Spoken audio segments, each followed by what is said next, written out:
Sa taas nito ay sumigaw ang Grand Elder na kayo na mga hamak na nilalang sa ibaba.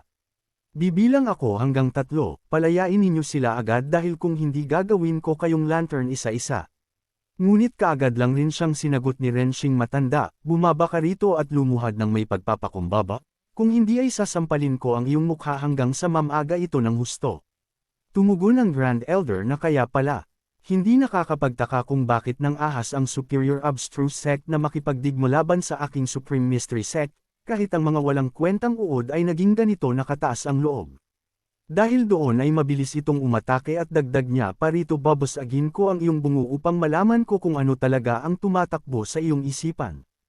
Kaya't nabahala nga rito ang dalawang Grand Elder napakalakas.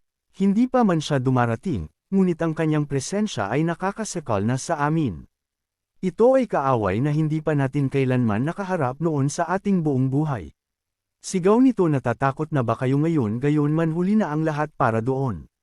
Bahagya namang iwas dito ni Renshing ang kanyang kamay dahilan matigilan ang Grand Elder at tumabingi ang kanyang mukha, kaya naman ang dahil doon ay napatanong siya na kung ano ang nangyayari. Ginawa ito ulit ni Renshing upang na mas lalong nang ipinagtataka na rito ng Grand Elder. Dahil dito ay napatanong na ang Grand Elder na paano yun ginawa ni Renshing sa kanya.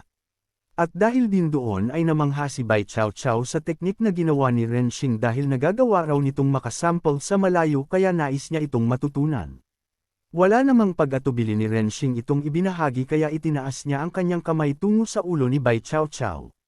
Sa sandaling iyon ay natutunan na ito ni Bai Chao Chao kaya naman ay gusto niya kaagad itong subukan. Doon sa itaas ay pinunterya niya ang Grand Elder kanina kaya't nagtataka pa rin dito ang Grand Elder na kung anong pamamaraan ito. Sa galit ng Grand Elder ay umatake na lamang ito ulit na may layunin patayin si Bai Chao Chao. Ngunit isang atake ang inihanda ni Renshing sa kanya at ito nga ang Profound Great Handprint. Sa kalagitnaan ay lumabas ang dambuhalang atake ni Renshing na labis ikinagulat ng Grand Elder. Doon ay buo niya itong sinalo at bumagsak sa lupa. Nang makita iyon ng kasamahan ng Grand Elder ay napatanong siya na kung paano iyon nagawa ni Renshing. Ayon sa kanya na tiyak na ito ay isang uri ng lihim na sining, tutal, ang Superior Abstruse Sect ay kabilang sa mga sekta ng antas ng emperador, ngunit tingnan ninyo, ang bata ay ubos na ng lakas, malamang ay hindi na niya ito magagamit pang muli. Dito ay inutusan ni Renshing sina Liu na sampilan nito ang Grand Elder sa mukha hanggang sa mamaga ito ng husto. Kaagad namang ito sinunod ni Liu dahil para sa kanya magandang pagkakataon ito para makasample sa mukha mula sa Grand Elder ng Supreme Mystery Sect. Magsalita pa sana ang Grand Elder na pangiinsulto sa mga hamak na tulad nila Liu ngunit agad naman siyang sinampal ni Liu sa mukha. Nagalit ang Grand Elder dahil sobrang mapangahas daw ito kapag makalaya siya dito ay bubunutin niya ang mga litid nito. Dahil sa natutunan na rin nila Liu ang ugali ni Renshing ay walang tigil niya itong sinampal ng sinampal. Isang tauhan naman ni Liu ang lumapit at nakiusap sa kanya dahil wala pa raw siyang nasasample ng Grand Elder mula noon kaya kung pwede na siya naman ang sumubok. Sa sandaling ito ay walang awa niya din na sinampal ng sinampal ang mukha ng Grand Elder. Sa nakita ng Fourth Elder ay hindi ito makapaniwala dahil ang Grand Elder ay isang kagalang-galang ng Supreme Mystery Sect na hindi dapat ginaganito. Sumagot ang First Elder na ano naman kung siya ay isang Grand Elder ng Supreme Mystery Sect ngunit. Makita nilang walang awa na itong sinampal ng hamak ng disciple lamang ng kanilang Superior Abstruse Sect. Sa laki ng pinsala ng Grand Elder ay napaiyak ito dahil napakalaking kahihiyan daw ito para sa kanya. Ipinaalam ni Liu kay Renshing na tila ba nawala ng malay ang matandang ito dahil sa matinding galit. Sa taas nito ay gumawa na ng paggalaw ang isa pang Grand Elder at kaagad naman naghanda ang First Elder na umatake at ang atake na ito ay katulad na ginawa sa sect leader ng Supreme Mystery Sect para ikulong sa Chaotic Labyrinth. Gayunman ay bahagyang ito na iwasan ng Grand Elder at hindi naman dito makapaniwala ang First Elder na nakaiwas ito. Nagpatuloy ang Grand Elder sa kanyang atake at kanyang sinabi na hindi siya nito mahuhuli sa mga walang kwentang formation nito at masyado daw siya nitong minamaliit.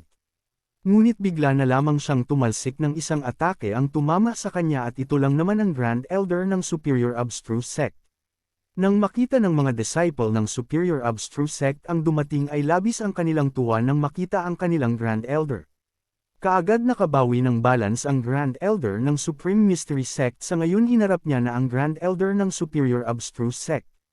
At isang atake din ang inihanda ng Grand Elder para sa kanya, at ito nga ang Suppressing Prison Art, ang advanced na teknik na itinuro ni Renshing sa kanya.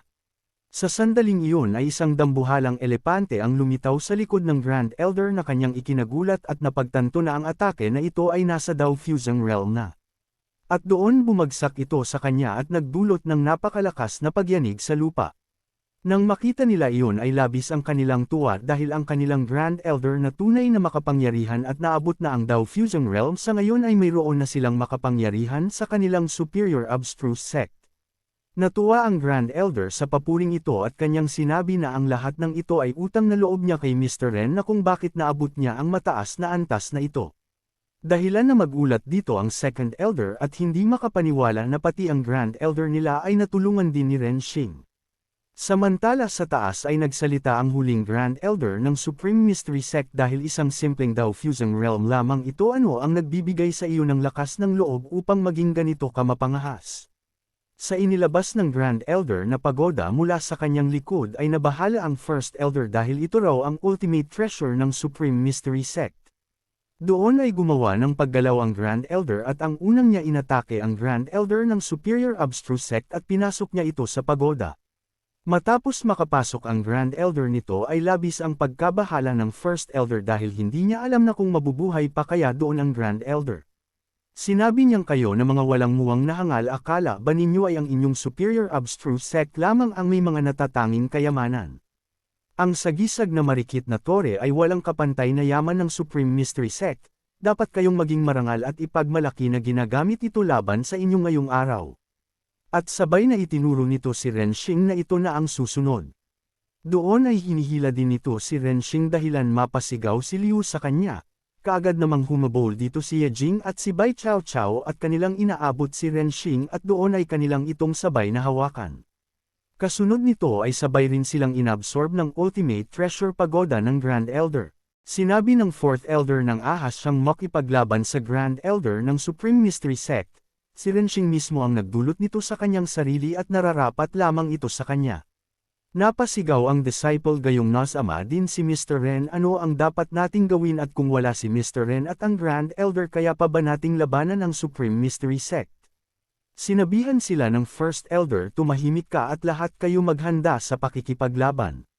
Ngunit sinagot lamang siya ng Grand Elder, makikipaglaban at paano mo ako kayang labanan, gayong ako ay isang Grand Elder. At isang atake ang kanyang pinakawalan at nagdulot ito ng napakalakas na pagsabog na tumatama sa mga disciple ng Superior Abstruse Sect. Dagdag pa rito, ngayon dumating na ang panahon upang lipulin ko kayong lahat.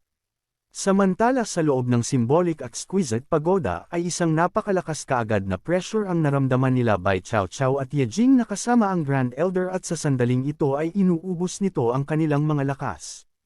Sinabi ng Grand Elder, Mr. Ren, mabilis na sinisipsip ng Symbolic Exquisite Pagoda ang ating espiritual na lakas.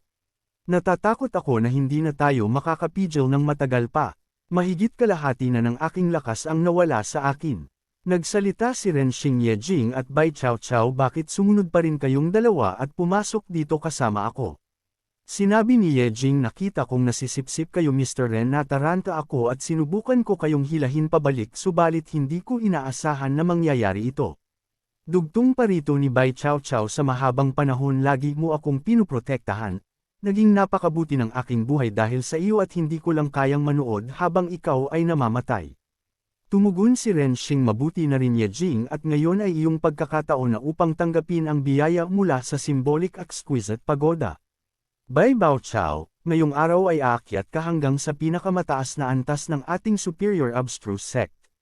Isang pagkakataon, na ipinagtataka naman ni Yejing na kung ano ang ibig sabihin ni Mr. Ren. Sa isip ng Grand Elder ni hindi nga tayo nakakaligtas dito sa loob at paano pa ito magiging isang magandang pagkakataon. Dugtong pa rito ni Renshing, ngayon, gagamitin ko ang libo-libong taong halaga ng lakas na nakaimbak dito upang buksan ang isang starry acupoint sa aking katawan. Sa sandaling ito ay lumabas ang enerhiya sa katawan ni Renshing at naghahanda at sabay na isinigaw ang salitang open. Doon ay isang napakalakas na liwanag ang nabuo at nagmimistulang itong ipu-ipu kaya't masasabing nagtagumpay si Renshing na mabuksan ang kanyang starry Aku Point. Napaisip ang Grand Elder ano ang ginagawa ni Mr. Ren sa ganito kalakas na dami ng enerhiya at hindi ba siya natatakot na madurog at mapatay dahil dito. Sa sandaling ito ay ikinatuwa ito ni Renshing nang mabagsan niya ang kanyang starry Aku Point sa kanyang kamao. At doon naman ay lumabas ang nilalang na nagbabantay ng symbolic exquisite pagoda. Nagsalita ito na kung ganun buhay ka pa ang naipong lakas ng symbolic exquisite pagoda sa loob ng 10,000 taon ay hindi ka man lang napatay, mayroon ka bang banal na sandata na nagpo-protekta sa iyo? Tinanong naman siya ni Renshing na kung ito ba ang spirit na nagbabantay sa symbolic exquisite pagoda. Sumagot ito sa kanya, tama ang iyong hula at hindi ka ba natatakot at hindi ka ba nanginginig sa takot habang nakaharap sa akin?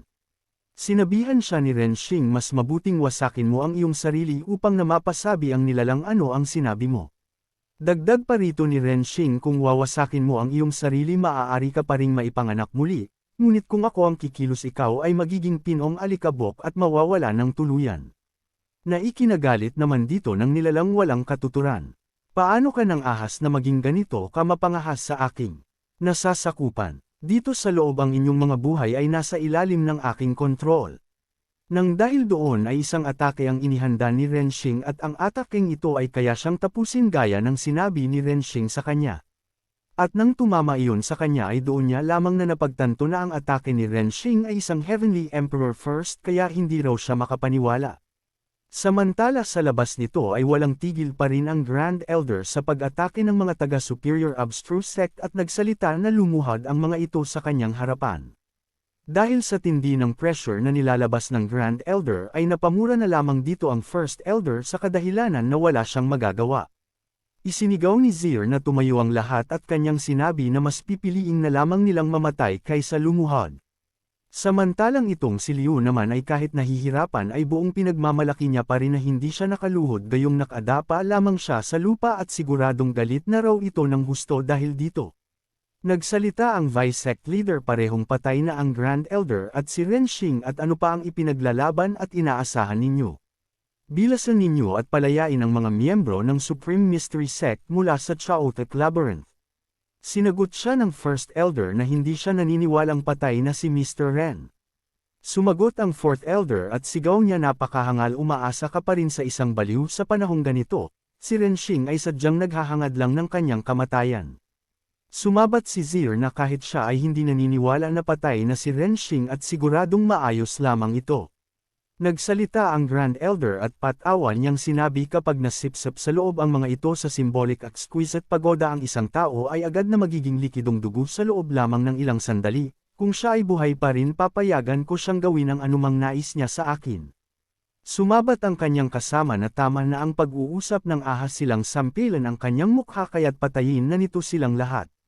Naging pagkakataon naman ito dito ng First Elder na umatake at kanyang binanggit na kahit ano pa man ang mangyari, lahat ng disciple ng Superior Abstruse Sect ay lalaban hanggang sa huli. Hindi naman ito hinayaan ng Grand Elder at sinabihan ang papasugod na First Elder na hinahangad mo talaga ang kamatayan. At doon ay buong tumama sa First Elder ang atake ng Grand Elder at hindi lamang ito ang ginawa ng Grand Elder gayong umatake na rin ito upang wakasan na ang buhay ng First Elder. Gayon man natigilan naman siya dito nang may naramdaman na kakaiba sa symbolic exquisite pagoda at napatanong na kung ano ang nangyayari. Nang makita ito ni Liu ay natutuwa siya nang magkaroon ng bitik ang symbolic exquisite pagoda at tingin niya raw ay lalabas na si Mr. Ren. Hindi ito pinaniwalaan ng Grand Elder gayong ito raw ay isang divine symbolic exquisite pagoda at paano naman ito maaaring mangyari. Gaya ng inaasahan ni Liu ay sumabog dito ang pinagmamalaki ng Grand Elder na ang symbolic exquisite pagoda at dahil doon ay napanganga ang Grand Elder sa gulat gayong ito raw ay halos kasing lakas ng quasi-emperor na sandata. At dito ay lumabas sina Renshing kasama sina Bai Chao Chao Yejing at ang Grand Elder. Nalabis namang ikinatuwa ito rito ni Zir na makita si Renshing na talagang buhay ito at maayos. At dito rin ay isang enerhiyang ang inilabas ni Renshing sa kanyang kamay at kanya itong ibinigay kay Yejing. Ipinaliwanag ito ni Renshing na ito ay ang dalisay na enerhiya ng symbolic exquisite pagoda konsume mo ito at magbubukas ito ng bagong daan at antas para sa iyong pagsasanay. Kinuha ito ni Ye Jing at walang pag-atubili niya itong kinain at doon ay bigla na lamang lumutang ang kanyang katawan at naglabas ng napakalakas na enerhiya. Matapos nito ay tinanong siya ni Renshing na kung nararamdaman niya na ba ito. Sinabi ni Ye Jing sa kabilang dako patungo sa direksyon ng sekta ng Hiefan, mayroong isang bagay na kailangan ko para sa aking pagbabago. Sa isip-isip ni Renshing sekta ng Hiefan, ang sektang ito ay malamang na may kaugnayan sa mga taksil na iyon. Subalit sa kalagitnaan ng pag-uusap ay doon naging pagkakataon ito ng Grand Elder na umatake sa likod ni Renshing. Sa galit niya ay papatayin niya raw ito dahil sa pagsira nito sa kanyang symbolic exquisite pagoda. Dahilan na mapasigaw si Ye Jing na pinag-iingat si Renshing dahil ang Grand Elder na ito ay siyang pinakamalakas sa sekta ng Supreme Mystery Sect. Gayunman hindi naman ito naging banta kay Renshing at isang atake ang bumubulosok na papunta sa Grand Elder. Na kanyang namang ikinabahala at sa kanyang takot ay napatanong siya nito na anong klaseng teknik ito. At doon ay buong tumama ito sa Grand Elder dahilan pa na halos lumuwa nito ang kanyang mata at pagtilapon ng kanyang katawan. At hindi pa rin na dito makapaniwala ang First Elder sa kanyang nakita na nilalampaso lamang ni Renshing ang Grand Elder na nagpapahirap sa kanila. Sa takot ng Grand Elder ay kinakailangan niya nga ditong tumakbo, gayong dito niya lamang na napagtanto na hindi niya kayang sabayan si Renshing. Gayunman hindi ito hinayaan ni Renshing at dito ay isang atake ang kanya inihanda at ito ang Heavenly Emperor Fist. At doon ay tumama ito sa likod ng Grand Elder at napapasigaw na hindi ito maaari na mangyaring sa kanya at dumura ng dugo ang Grand Elder at saka binawian ng buhay. Sa isip-isip ni Renshing halos minsan kulang magamit ang isang napakalakas na pamamaraan tulad ng Heavenly Emperor Fist. Tutal ang banal na lakas mula sa karagatan sa aking pangunahing sentro ng enerhiya ay napakanipis pa lamang, bukod pa rito kakaunti lamang ang mga likas na mahuhusay sa rehiyong ito kaya't ang lakas na maaari nilang ibigay sa akin ay napakalimitado rin. Sa nakita ng Second Elder ay hindi siya makapaniwala dito dahil pinatay lamang daw ang pinakamalakas na Grand Elder sa Supreme Mystery Sect at ang malala pa dito ay namatay ito sa isang atake lang. Nagsalita ang First Elder, malamang ay hindi ang ating Grand Elder ang gumawa nito gayong kakatapos lang niyang makarating sa antas ng Dao Fusing Realm, samantalang ang Grand Elder ng Supreme Mystery Sect ay malamang na nasa pinakamataas na antas na ng peak stage. Nagulat na napatugon ng Second Elder, ibig mong sabihin si Mr. Ren mismo ang umatake sa kanya. Sumagot ang First Elder, wala na akong ibang maipagpapalagay na posibleng dahilan bukod doon. Matapos ang pangyayaring iyon ibinahagi ni Renshing sa lahat ang Supreme Mystery Sect ay dati ng bahagi ng panlabas na pangkat ng ating Superior Abstruse Sect. Ngayong araw nagkasala kayo ng pagsuway at pagtalikod sa inyong mga tunay na guro at pinagmulan. Lilipulin natin ang inyong sekta ngayong araw. Mula sa sandaling ito ang Supreme Mystery Sect ay muling magiging pagmamay-ari ng Superior Abstruse Sect. Dahil doon ay nagsisigawan ang lahat ng disciple ng Superior Abstruse Sect sa tuwa dahil sa matagumpay silang nanalo sa laban at nanatiling buhay. Dahilan na mapaiyak pa si Liu habang sinisigaw ang pangalan ni Renshing na long live. Samantalang ang takot na si Yang Churan ay nakahinga na ito ng maluwag at hindi makapaniwala na nanalo sila sa laban sa ganitong paraan, gayunman naguguluhan pa rin daw siya. Sagot ni Zir na ito lamang talaga ang hindi nakakaunawa. Bahagyang namang napatingin si Zir kay Renshing at sa kanyang isipan ang tulad daw ni Mr. Ren ang uri ng tao na kanyang hinahangad at pinapangarap. Samantala nalungkot naman rito si Aunt Bayon dahil gaya raw ng kanyang inaasahan ay nawasak talaga ang kanyang Supreme Mystery Sect. Si Mr. Ren ay parang isang Diyos sa kanyang kapangyarihan at normal lamang na ang Supreme Mystery Sect ay mapuksa sa kanyang mga kamay. Ngayong wasak na ang Supreme Mystery Sect, maaari na akong pumunta sa Holy Land upang doon magsanay at lumakas palalo. Samantalang kaagad namang lumapit dito ang dalawang Grand Elder kay Renshing at buong galang nilang sinabi na salamat sa iyo Mr. Ren at sa pagliligtas sa ating Superior Abstruse Sect, ikaw ang nagpabago ng takbo ng ating kapalaran mula sa lubhang mapanganib na sitwasyon ngayon. Dagdag pa nila rito na si Mr. Ren ay tunay na walang kapantay sa buong mundo at sinang-ayunan naman din ito ng lahat at sigaw nila na napakahusay talaga ni Mr. Ren. Habang ang iba nito ay nag-iiyakan sa tuwa na talagang nawasak nila ang Supreme Mystery Sect at napakagaling raw ni Mr. Ren. Napag-isip-isip ni Ningzo na ngayon niya lang naiintindihan ang tunay na kahulugan ng sinabi ni Renshing sa kanya noong una silang nagkita sa Celestial Crystal Mine, na huwag siyang maliligaw sa maling landas pero sa huli maling landas pa rin ang pinili niya. Samantala ang Fourth Elder ay hindi niya pa rin maintindihan at hindi makapaniwala na talagang natalo nila ang Supreme Mystery Sect. Subalit sa hindi inaasahan ay bigla na lamang siyang sinampal ng Vice Sect Leader na hindi niya alam na kung ano ang dahilan, kaya naman tinanong niya ito na bakit iyon ginawa ng Vice Sect Leader sa kanya. Ayon naman sa Vice Sect Leader na sinusuri niya lamang na kung nananaginip lang nga ba siya. Lumapit at nagsalita ang Grand Elder, ang mga nagawa ni Mr. Ren ay walang kapantay at karapat-dapat itong maging sect leader ng sekta.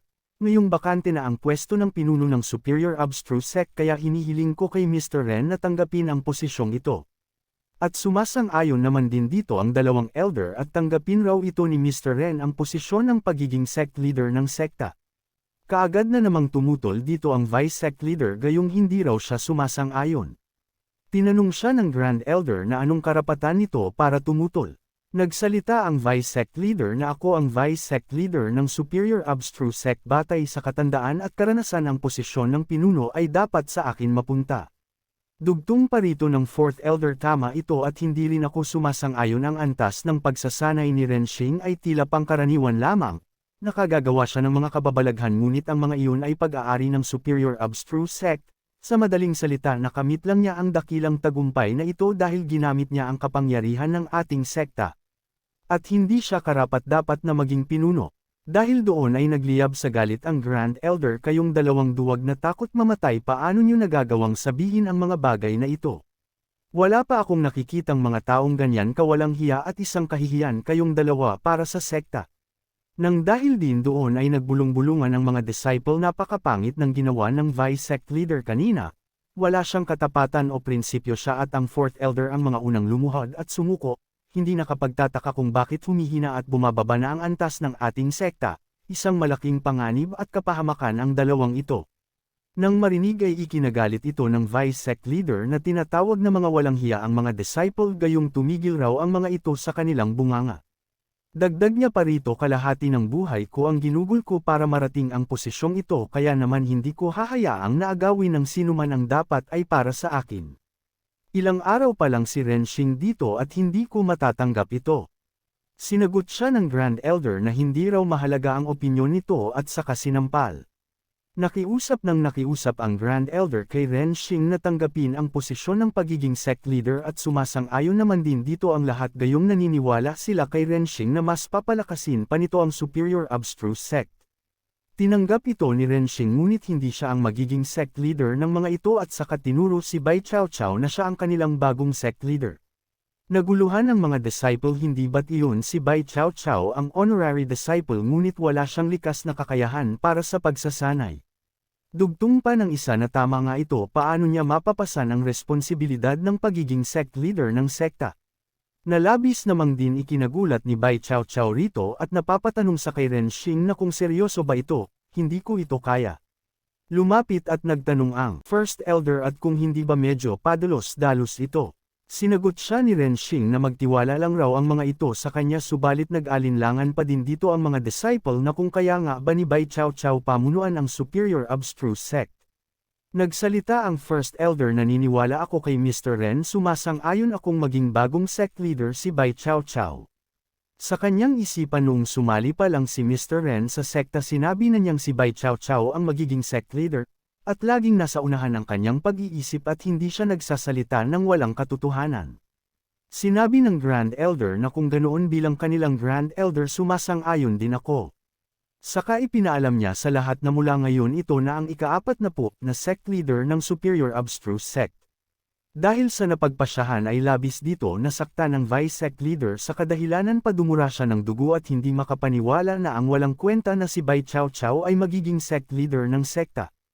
At dahil sa ito ang desisyon ni Renshing na si Bai Chaochao ang bagong sect leader, ay buong paggalang naman ng mga disciple itong sinunod at bumati sila ng sabay-sabay sa harapan ni Bai Chaochao. Dahilan na mapatakbo si Bai Chaochao kay Renshing at nagtanong na kung ano ang kanyang sasabihin sa kanila at sinagot siya ni Renshing, sabihin mo kung ano man ang gusto mong sabihin. Doon ay sinabi niyang sa ganitong masayang araw huwag tayong tumayo lang dito at umuwi na tayo at simulan ang pagdiriwang at ang salusalo. Kaya wala na lamang masabi pa si Renshing dahil tulad ng kanyang inaasahan kay Bai Chaochao. Samantala sa kabilang dako sa Hifan sect at makikita ang mag-amang ito.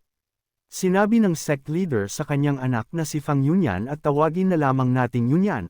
Dumarating ang Supreme Envoy para sa paligsahan ng Azure Cloud tuwing 30 taon, bilang tradisyon ang mananalo ay bibigyan ng pagkakataong makaharap ang Supreme Envoy at dapat nitong samantalahin ang pagkakataong ito. Tumugon si Yunyan, huwag kayong mag-alala sa lahat ng nagsasanay sa rehiyong ito, ako si Fang Yunyan ang nasa tuktok ng lakas at kumpiyansa, akong makukuha ko ang unang pwesto. At mula sa kanilang likod ay dumating si The Whist Priest Xing at kung naalala niyo siya yung unang nakita natin sa unang kwento. Sinabihan niya si Yunyan na huwag itong maging masyadong kampante sa nakalipas na mga dekada, maraming mahuhusay na kabataan ang lumitaw sa rehiyon ng Nantian at kabilang na ang mga may banal at makalangit na katawan. Samantalang sa taas ng himpapawid ay dumating na ang kanilang pinag-uusapan nila kanina, ang Supreme Envoy, at dito ay bumaba ito sa kanilang harapan. Nagpakilala naman kaagad dito ang sect leader na siya ang sect leader ng Hifan at nagbigay pugay sa Supreme Envoy. Dahil dito ay sinabihan sila ng alagad ng Supreme Envoy, napakalaki ng inyong kapangahasan. Kayong mga nagsasanay mula sa mababang daigdig, dapat kayong lumuhod upang salubungin ang Supreme Envoy. Nalabis namang dito ipinagtataka ng sect leader kaya't di agad siya nakasagot. Lumabas sa sasakyan ng nasabing Supreme Envoy at kanyang sinabi sa kanyang alagad na hindi na kailangan. Nagulat at napaisip si The Whist Priest Xing na ito pala si Lord Tianxi. Noon pa man ang mga envoy na ipinapadala mula sa Upper Realm ay mga dalubhasa, pero sa pagkakataong ito ipinadala nila ang isang dakilang tao na katulad ni Lord Tianxi. Sinabi ng sect leader, isang karangalan na dumating mismo si Lord Tianxi sa kanyang rehiyon ng Nantian upang pamunuan ang paligsahan ng Azure Cloud. Tumugon nito na dumating ako ngayon hindi lamang para sa paligsahan ng Azure Cloud kundi para sa isang mas mahalagang bagay. Na ipinagtataka ng sect leader at kanyang naitanong na ano ang mahalagang bagay na gawin ni Lord Tianxi. Nakangiti ito na sumagot upang hanapin ang taong sumasalungat sa tadhana at mukhang si Ren Xing na rito ang kanyang tinutukoy. Sumabat si The Whist Priest Xing na ang taong sumasalungat sa tadhana at hindi ba't iyon ay isang tao lamang mula sa mga alamat. Sinagot niya ito na hindi lamang siya isang alamat, gayong ang taong iyon ay tunay na umiiral at nawawala lamang siya sa loob ng 10,000 taon. Malalim ang kanyang kaugnayan sa rehiyon ng Nantian at partikular akong ipinadala ng Supreme God ng Juyuan upang hanapin siya. Dagdag niya pa rito, ang taong sumasalungat sa tadhana ay tiyak na gagawa ng mga bagay na pambihira at mayroon bang naganap na mahahalagang pangyayari dito kamakailan. Sinabi ng sect leader na ang pinakamalaking pangyayari nitong mga nakaraang araw ay ang pagkatalo ng makapangyarihang sekta na ang Supreme Mystery Sect sa humihinang Superior Abstruse Sect. At balita ko ay may kinalaman ito sa isang binata, at ang pangalawa ay ang paligsahan ng Azure Cloud. Nang marinig ay napangiti ito dahil ito raw ang sekta ni Empress na si Bai Shi at ito daw ay kawili-wili. Ang binatang iyon ipatawag mo at papuntahin rito ng mag-isa. Tungkol naman sa paligsahan ng Azure Cloud, titingnan ko rin ito gayong malaki ang posibilidad na nagtatago ang taong sumasalungat sa tadhana sa hanay ng mga mahuhusay na kabataan. At naintindihan naman ito ng sect leader. Bago ito umalis ay napalingon ito sa kanya likod na kung saan nakatayo si Fang Yunyan. Sinabi niyang na kung ganoon ito si Fang Yunyan. Tunay na maganda at pambihira ang iyong likas na kakayahan, at kung mananalo ka sa paligsahang ito dadalhin kita upang makaharap ang Supreme God ng Juyuan, at mula noon magsisimula ng magbago ang iyong kapalaran. Magalang naman sumagot dito si Yunyan na huwag mag-alala si Lord Tianxi, gayong kumpiyansa siya na mananalo siya paligsahan na ito.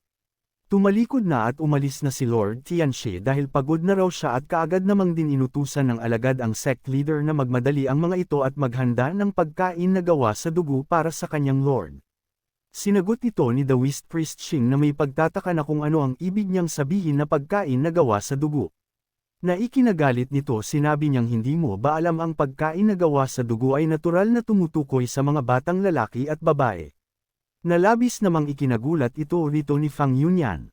Dagdag niya pa rito, tandaan ninyo dapat ay wala pang 10 taong gulang ang mga batang lalaki at babae at mas mainam kung may likas silang talino o may karanasan na sa pagsasanay noon pa man. Sinagot siya ni Fang Yunyan na paano ng mga ito nagagawa ang bagay na ito. Dahilan na tanungin siya na ano ang problema. Binibigyan ko kayo ng pagkakataong makapaglingkod sa kanyang lord, at huwag niyong kalilimutan ang inyong Chiffon sect ay mga lingkod ng mga Supreme God. Sa tingin niyo ba ay naging pinuno kayo ng lahat ng sekta sa rehiyon ng Nantian nang walang dahilan?